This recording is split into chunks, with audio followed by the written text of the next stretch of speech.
The Six by Mark Alpert. Blurb. Exchanging their bodies for machines, these teens will defy expectations, brave danger, and defend civilizations. They are the pioneers.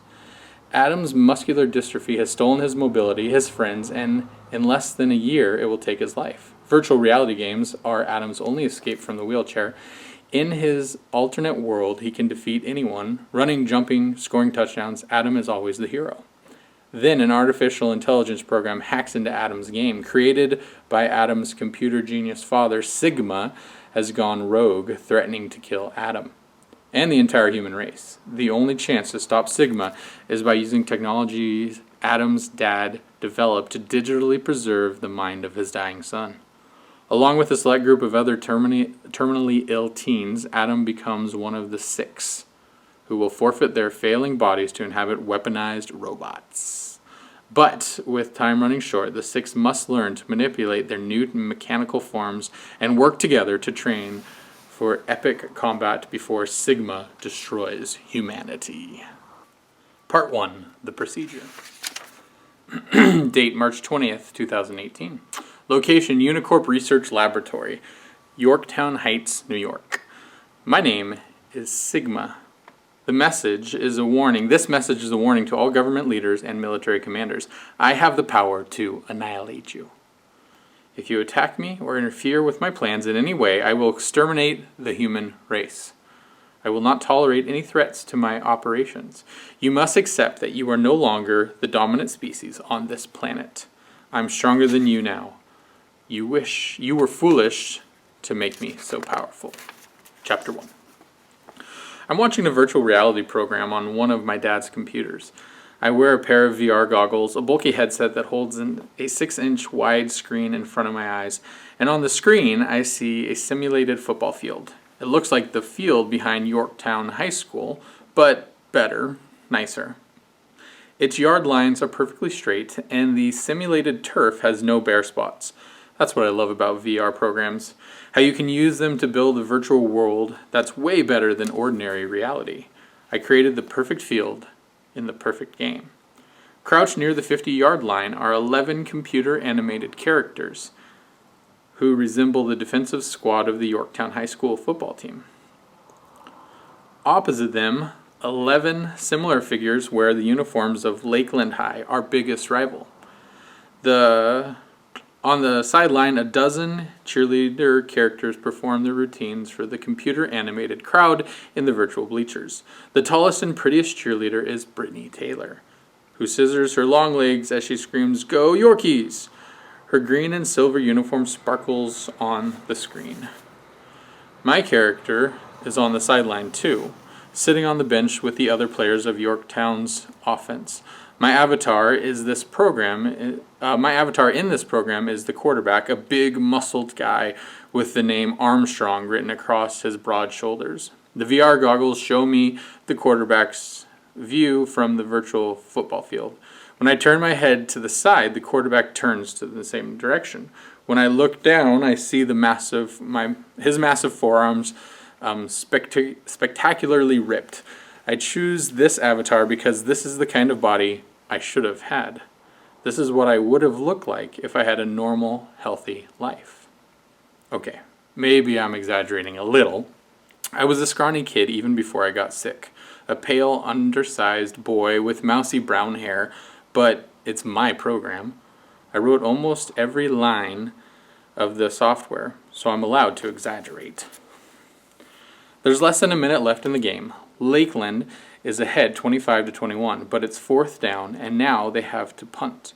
Our kick returner makes a great catch and carries the ball back to the 50-yard line before he's tackled. Then Coach McGrath points to me. "Armstrong, get in there and make something happen." Brittany turns away from the bleachers and looks at me, her mouth half open. Her image is an exact replica of the real Brittany Taylor. I created it by inputting dozens of photographs of her into the program. But the best part is her voice, which is based on the videos we made a few years ago. Back when Brittany came to my house every weekend and we goofed around with my camcorder, the VR program splices Brittany's voice from the videos, rearranging her words to make natural-sounding conversations. Okay, not exactly natural-sounding. It works best when the conversations are short. Smiling, she steps toward me. Her blonde hair sways in the virtual breeze. Good luck, Adam. Her eyes are amazing. They seem to change color as I stare at her. One moment blue, the next grayish green. This isn't a bug in the programming. I've seen it happen in real life, too. I shiver at the sight, so strange and yet so familiar. It reminds me how much I miss the real Brittany. I haven't seen her in so long. Then the virtual Brittany disappears. The entire football field slips from view, all the players and cheerleaders and fans, and I see the dull beige walls of my dad's office in Unicorp Lab. The VR goggles have slid off my face. It must have happened when I shivered, because the muscles in my neck are so weak. It's hard to keep my head upright. Luckily, the goggles fell into my lap and they're still within reach. They're black and fairly heavy, with miniature loudspeakers built into the earpieces. The goggles are connected wirelessly to the server computer on the other side of the room where the VR program is running. If Dad were here, I'd ask for help, but he stepped out of the office a while ago.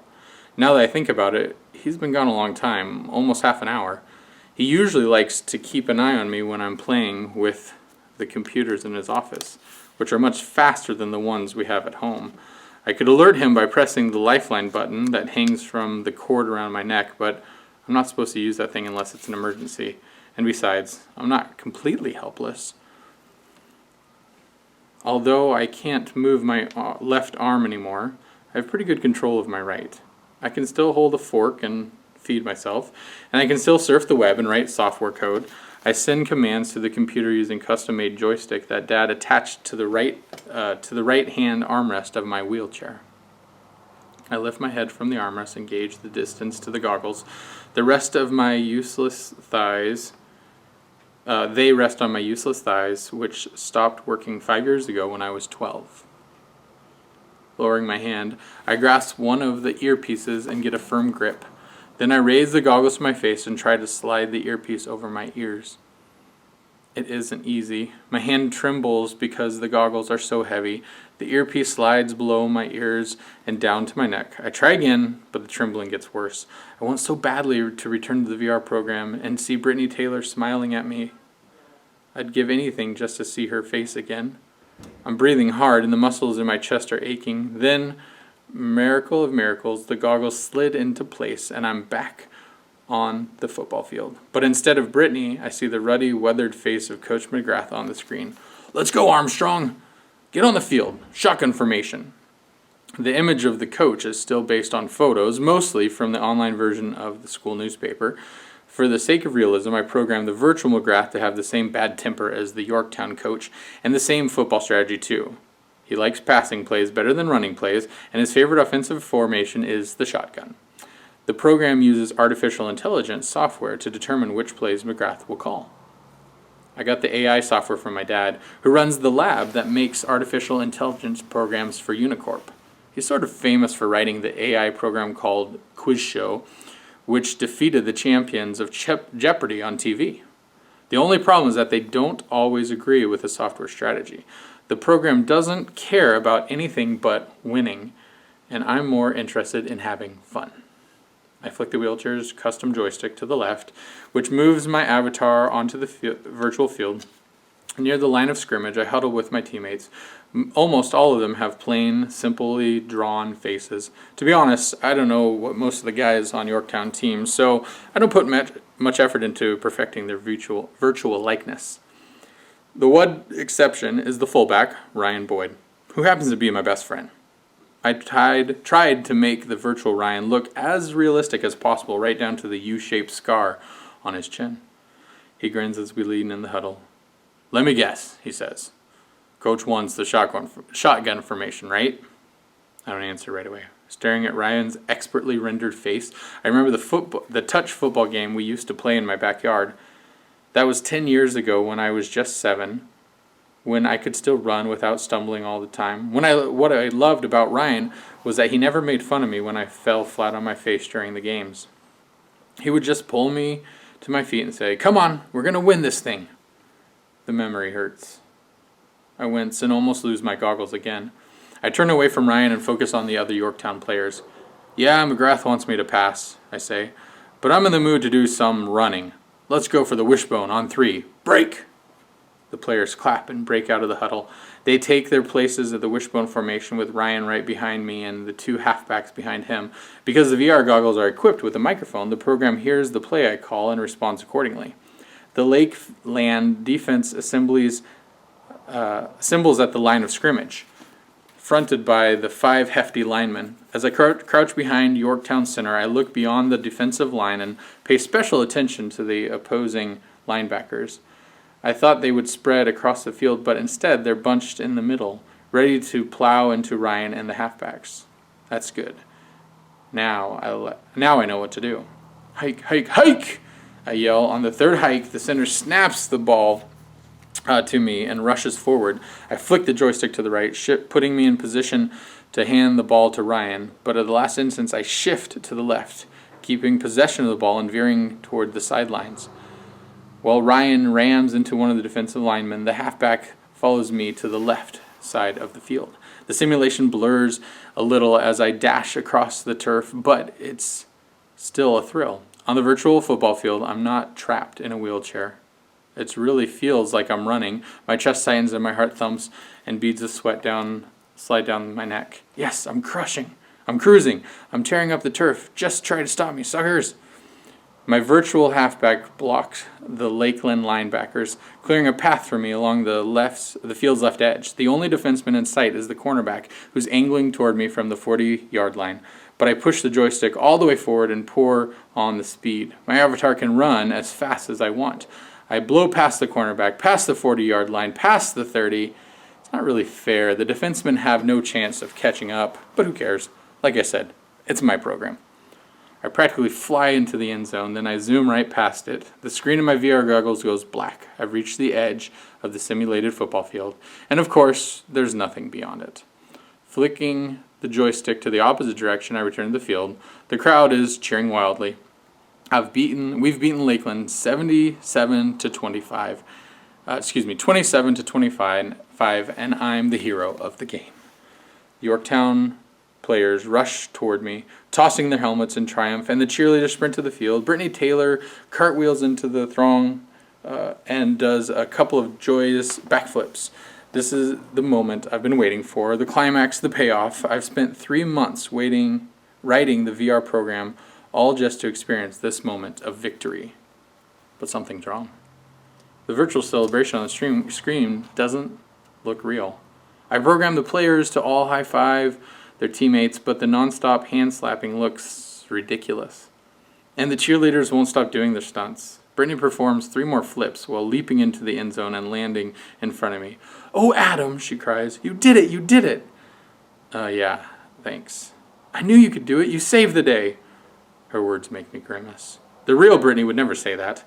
I need to fix this part of the program, rewrite the dialogue options I provided for her character, and the graphics need work too.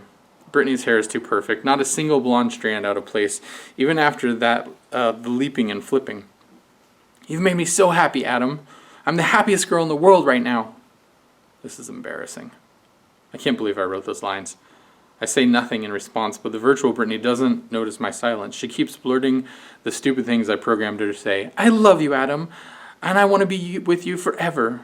Beaming, she steps toward me with outreached arms, but I wrench the joystick to the left, yanking my avatar away from her, because she's not the real Brittany. She's fake. The whole thing's fake. I press the button at the top of the joystick, which freezes the simulation. Writing this program was a mistake. I thought it would make me feel better, make me forget about my illness for a while, and enjoy a few minutes of ordinary life, but it didn't work.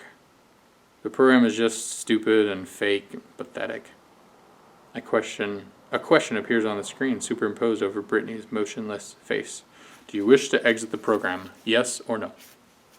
I click yes. The virtual football field disappears. The screen goes black. And then the computer screensaver comes on. The name Unicorp, written in angular white letters, streams across the blue background. As I sit there panting, I feel the familiar pain in my chest muscles. It's bad today, like a knife in my ribs. I've had this pain for almost a year now, but in the past few weeks it's gotten worse. The spasms hit me at least a dozen times a day. Whenever I'm tired or nervous or upset, I haven't told my parents how bad it's gotten because that would just freak them out. Mom would start crying and yelling at Dad, who would probably send me to the hospital for another round of useless tests. There's nothing they can do, so what's the point? Better keep my mouth shut and write it out. I sit absolutely still and stare at the screensaver. I focus in particular on the upper right corner of the screen that shows the date and time. My breathing gradually slows. After a few minutes, the pain in my chest eases a little. I try to think of something pleasant. The current time is 2:15 p.m. At this moment at Yorktown High School, the 8th period bell is ringing, and the students are rushing to their last class of the day. I don't need a VR program to picture this scene. I remember it well. I went to Yorktown for 9th and 10th grades. I was the terror of the school's corridors, cruising past the lockers in my motorized wheelchair and raising my good hand to offer high fives to everyone. I would have gone there for 11th grade too, but my parents pulled me out of school after my breathing problems started. I haven't seen the inside of Yorktown High since last June. And it's been almost that long since the last time I saw Brittany and Ryan. But I can still imagine the place. I close my eyes and think of the packed hallways next to the lockers. Brittany's locker is in the far end of the hall where the 11th graders hang out in between classes. I picture her wearing her favorite outfit, a pair of jeans and red t-shirt with the words revolution written in sequins. In my mind's eye, I see her open her locker and pull out her trigonometry textbook. Then I picture Ryan looping down the hallway in his New York Giants sweatshirt. Brittany gives him a friendly smile, a smile of recognition. The three of us have known each other since kindergarten, but then the picture in my mind changes slightly and I imagine there's something more behind her smile. Something just for Ryan. I don't know if they're really dating. I haven't spoken to them in months, but you know what? It doesn't matter. I'm so jealous right now I could puke. And it's not because Brittany and Ryan might be a couple. I'm jealous because they have their whole lives ahead of them. If nothing bad happens, they'll live for 60 or 70 years, a stretch of time that seems practically endless to me. According to my doctors, I have 6 months at most. My chest still hurts. I try to stay calm and control my breathing, but the pain doesn't let up. I'm squirming in my wheelchair, trying to find a more comfortable position when I hear Brittany's voice again. It's coming from the miniature loudspeakers built into the VR goggles. Are you Adam Armstrong? I open my eyes. The virtual Brittany is back on the screen, standing against the black background. She's still wearing her cheerleader uniform, but there's no sign of the simulated football field. Are you Adam Armstrong? She reports. The son of Thomas Armstrong. At first I think it's a glitch. The computer must have automatically reopened the VR program because I didn't shut it down properly. But why didn't the football field come on screen? And why is the virtual Brittany talking about my dad? I didn't program the character to say anything like that. Oh, what's going on? Please answer the question, Brittany says. Are you Adam Armstrong? Yeah, that's me. I reach for the joystick and try to quit the program, but the controls are frozen. I can't move the cursor. Hey, what happened? Brittany steps forward. Now I can see only the upper half of her body on the screen. My name is Sigma, she says. I've infiltrated the computer systems of Thomas Armstrong, chief scientist of the AI laboratory at Unicorp. He mentioned you in his research notes. Oh no. Someone must have hacked into Dad's computer. Some jerk with a decent programming skills must have established a connection to Unicorp over the internet. And now the hacker's controlling my VR software. Because Unicorp does a lot of business with the government and the military, the lab's computers are protected by network firewalls that are supposed to block attacks from the internet. But this just makes the company even more of a target for hackers. They love to brag about breaking into ultra-secure networks. Congratulations, jerk, I say. Now get out of my program. The virtual Brittany looks like she's deep in thought. Despite the fact that the hackers have taken over a female character, I'm pretty sure that Sigma is a guy, not a girl. Most hackers are guys, and besides, no girl would pick such a lame code name. I've gained access to the video feed from your location, Brittany says. You're in a wheelchair. What? I feel another spasm in my chest. How did you? Your legs appear to be atrophied. Your left arm as well. Are you ill? My right hand is shaking, but I managed to grasp my VR goggles and take them off. I look up at the surveillance camera on the ceiling of my dad's office. I've noticed the thing before, but never gave it much thought. The Unicorp lab is full of high-tech security cameras, but now I realize that the hacker is using it to spy on me. I'm scared, no doubt about it. I'm so scared I almost dropped the goggles. This is bad, seriously bad. I need to press my lifeline button and get my dad in here fast. But I'm also seriously angry. This hacker has a lot of nerve. What makes him think he has the right to do this? With great effort, I put the goggles back on so I can confront the creep who took over my program. Okay, Sigma, you're in trouble now. The virtual Brittany takes another step forward. She's so close that all I can see is her face, which takes up half the screen. Yes, you're ill. The virtual Brittany takes another step forward. She's so close that all I can see is her face, which takes up half the screen. Yes, you're ill, she says. According to the records at Westchester's Medical Center, you suffer from muscular dystrophy. You're going to jail, you hear me? I'm furious. The hacker's been snooping through my medical records too. My dad knows people in the Army, experts in cyber defense. They know how to deal with hackers. They'll figure out who you are. I see now why the researchers chose you for the experiment. Although most people with muscular dystrophy survive past the age of 20, your life expectancy is shorter because your respiratory muscles have weakened and your heart is failing. Are you listening to me? I raise my voice, trying to shout at the hacker down. You mess with the wrong people. No matter where you live, they're going to find you. The researchers are following the American government's ethical rules. They selected you for the Pioneer Project because you're dying. I have no idea what he's talking about, but it doesn't matter. I'm too angry to think straight. Better prepare yourself, jerk. In a few hours, the FBI is going to come to your town and pay you a visit. The virtual Brittany shakes her head. You don't understand. I'm closer than you think. Oh yeah, you're in New York? I'm in this building. This room. That stops me. I feel an urge to take off my goggles and look behind my wheelchair, but I know I'm the only person in the office. Nice try. I don't scare that easily. Brittany smiles. Her eyes are blue one moment, grayish green the next. I intend to disrupt the government's plans. I will kill you before the experiment can begin. Her image vanishes. On the screen goes black. Terrified, I fumble for the VR goggles and tear them off. Then I hear footsteps in the corridor outside the office. Chapter 2.